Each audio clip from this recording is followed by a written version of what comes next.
Welcome to the Price of Business. I'm your host, Kevin Price, talking to you about you and your business. I want to mention some great upgrades over there at priceofbusiness.com. Some changes that we've been working on over the weekend that are coming to light, and we're excited about those. Make sure you check them out. And we've got a lot of exciting things going on all of our partner web platforms as well, which much of that can be found at priceofbusiness.com. Also there at priceofbusiness.com is a story, actually a group of stories that I worked on and my team worked on based on my recent trip to New York, where I was on a panel for the National Publicity Summit, and which I always love participating in events like that and meeting people who are authors and authorities who are trying to get their message out there, and love engaging in those, and really enjoyed meeting our guest here on today's program, Ted Larkins. And he's an author, and really enjoyed our conversation. And I love your topic, which is how do you get happy, especially in a culture that seems to be so almost resistant to the concept. And Get to Be Happy is the name of the book. His website, by the way, right from the very beginning, I want to mention is tedlarkins.com. That's Ted, pretty obvious, LARKINS.com. Ted, welcome to the program. A little bit about yourself and your story. Kevin, thanks for having me. Really great to be here. Look, my story is pretty simple. What I apply this at the office.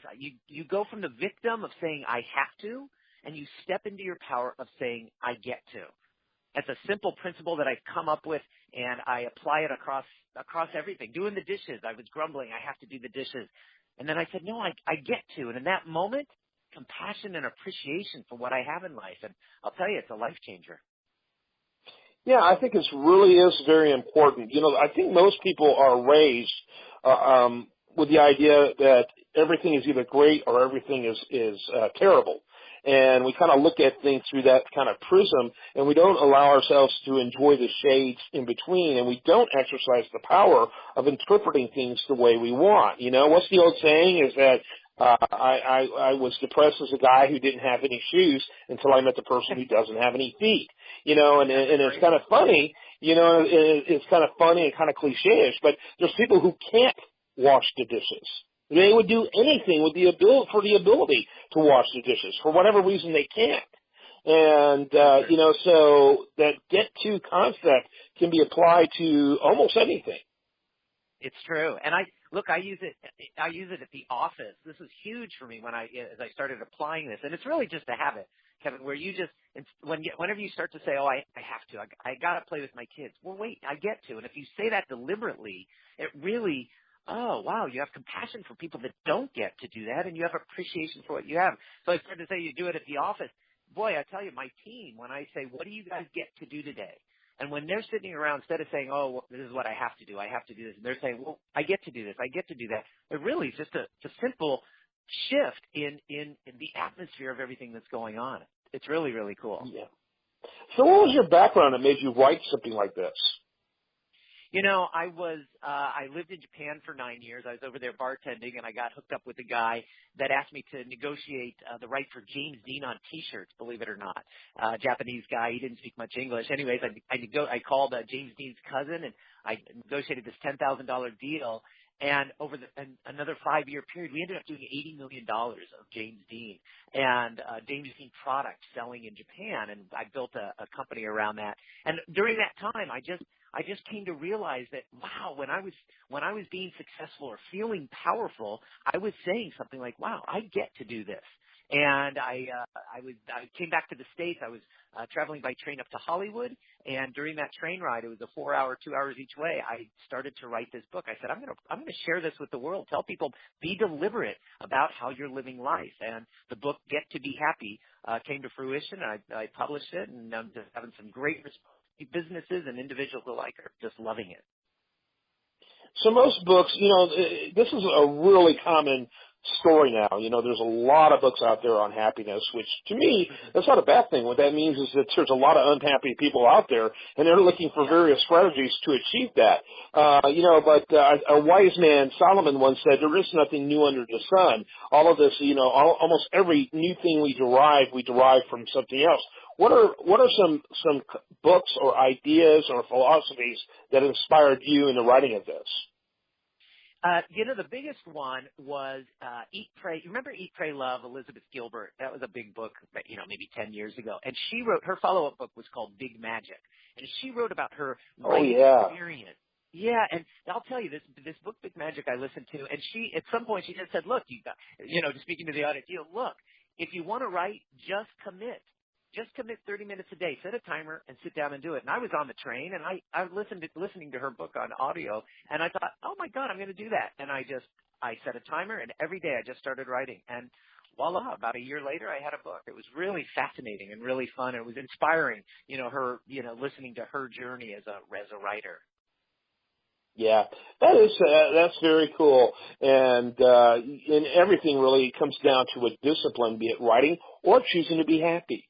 That's the thing I think most people don't realize is that happiness is not only a choice, but if we were raised in environments, my environment growing up was very half empty. If anything could go wrong, we focused on that rather than on the possibilities. And we interpreted even inconsequential things as, horrific or scary or whatever. And so for someone like me, I've had to make choosing to be happy as a discipline. And when I look at my life, I've been, this show is one of the longest business talk shows in the country. It's been around since 2001. That's almost unheard of. And I've got to talk to best-selling authors, multi-billionaires, guys like Robert Kiyosaki, author of Rich Dad, Poor Dad, Shark Tank, Damon John, presidential candidates. I look at it and it's like, how did I get to do this? Especially when I look at what the rest of my family got to do. And a lot of it has to do with a get-to attitude that I developed somewhere along the way. But it still has to be a discipline. You talk about the discipline of changing our thoughts. Yeah. You said it exactly. I think when you were feeling successful, you were saying some form of get to, and it is just a discipline. It's a decision, and it's not always easy. Look, this isn't all Pollyanna. Oh, just be happy. We all have challenges, and I think it's important to acknowledge that.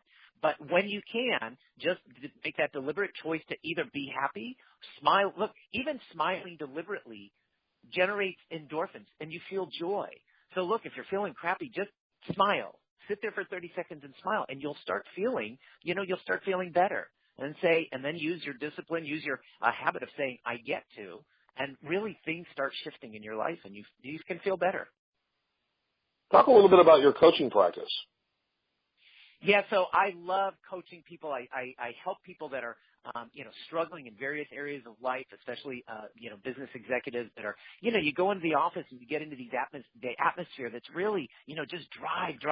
And people forget that, look, there's a whole aspect of really, embracing happiness, embracing, positivity. And I get to speak with people and just share this philosophy and different strategies to use to help pull people into a higher state of consciousness, if you will, a higher state of enjoying what's going on while you're doing it. Here's my phrase. You're born and then you die. And in between, you get to do this thing called life. So, let's live it. Yeah. Makes great sense. Again, talking to Ted Larkins, and his website is Ted Larkins. That's LARKINS.com. Again, TedLarkins.com. There you can learn about his coaching practice. You can learn more about his book, some great endorsements, as well as some video engagement of other interviews he's done, which that's a great resource as well. Got a little less than a minute left, Ted. Final thoughts as we wrap up the segment. Yeah, first of all, thanks for having me on here, Kevin. It's an honor. You mentioned some pretty big names up there, and I'm just grateful to be able to speak with you and speak with people about this get to idea. I love sharing it, and I hope everybody gets a chance to pick up Get to Be Happy, because it really is life changing just to embrace this philosophy in your life. And I just recommend today, Just start saying, "Oh, I get to." Just make that a habit for today. Yeah, and I totally concur, and I would go even further. If you're having any problem with that concept, like I got to take out the trash this morning. Lucky me. Yeah. But one of the things that actually helps me is to say I am able to take out the trash. Therefore, I get to take out the trash. There's people who are not able to take out the trash. There's a certain, something about that has an empowering element to it as well. But I love this stuff, and I think it's so important. And I encourage people to learn more about Ted at tedlarkins.com. All right, when we come back, we're going to have much more for you. But the show continues 24/7. I'm just going for a break, so I will be right back. But it doesn't matter what day or what time of day. The show is continuously running with new content, audio, video, articles, you name it, at priceofbusiness.com, which, by the way, as I said, is in the process of getting a facelift. It's looking prettier all the time. Make sure you check that out. Also, do want to mention, of course, that the Price of Business is nationally syndicated on the BizTalk Radio Network.